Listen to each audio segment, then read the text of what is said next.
the East Hampton Library Authors Night. It is an incredible event. There are all kinds of authors here, but there's only one Nelson DeMille here. This is the best author that America has ever seen. He's one of my favorites and kind of a friend too, and his son is here. So Nelson, this is great seeing you here. Greg, good to see you here. Surprised to see you here. They've been doing this for 18 years to raise money for the East Hampton Library, which is a worthy cause. But I always say this is the most rich library in the country. but they have a great outreach program, and they really are good with the community. And I love to do this every year. I've done about 15 out of the last 18. So it's good to be here today. I got a beautiful day for it, too. Gorgeous day for it. And Alex, it's great seeing you here, too. How you doing? I'm doing well. It's my first year here. It's very nice, yeah. So, listen, we've been talking to these guys about Spencerville and trying to make that into a movie or a series. And we're looking at this guy's writing, like father, like son, the talent. It's like in the DNA of you guys. But all the kind of questions I want to ask you. We're going to do an interview with you another time, but right here for now. So, do you even know how many books you've sold? How many I've sold? Well, I think the officially... Do you even know how many you've written? That's a number right there. I've probably written 23, but if you count, the foreign editions and various translations, and things like ebooks, which you have to count, and then things like the book clubs and all that, the publisher's saying about 50 million. That's worldwide. This country may be 30 million, which is okay, it's good. And look, this is a guy who's writing. We did a pitch deck for him for a thing we were working on in Spencerville. But this is a guy who's writing. He wrote The General's Daughter.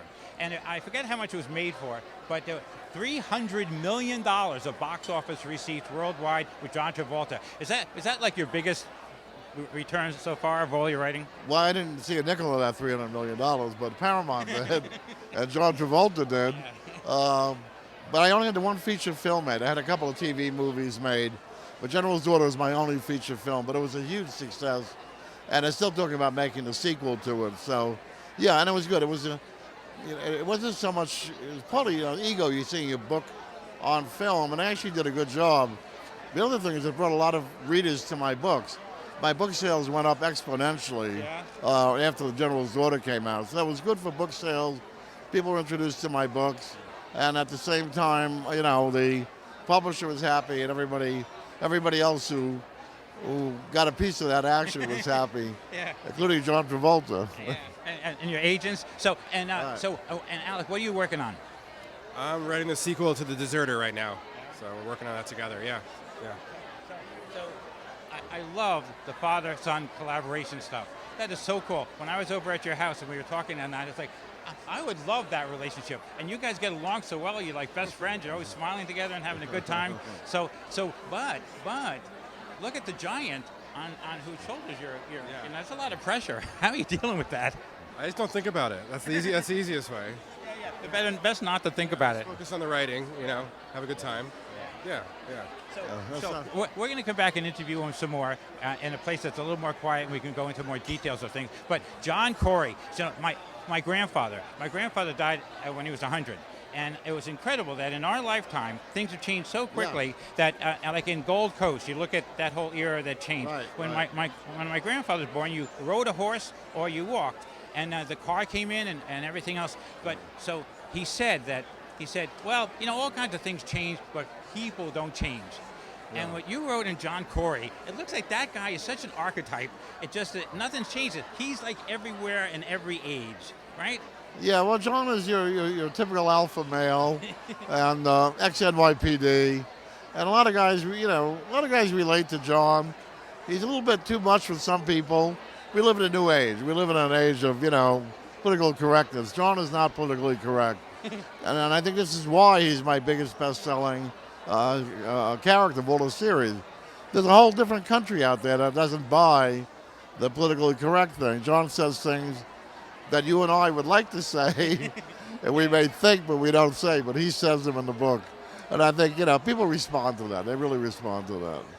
So again, more questions later, but the last one. So when you're writing like that, and you recognize you've got people out in the Midwest that are thinking completely different, and people in the East Coast and in other countries, but yet your characters in your books hit everybody. How do you do that?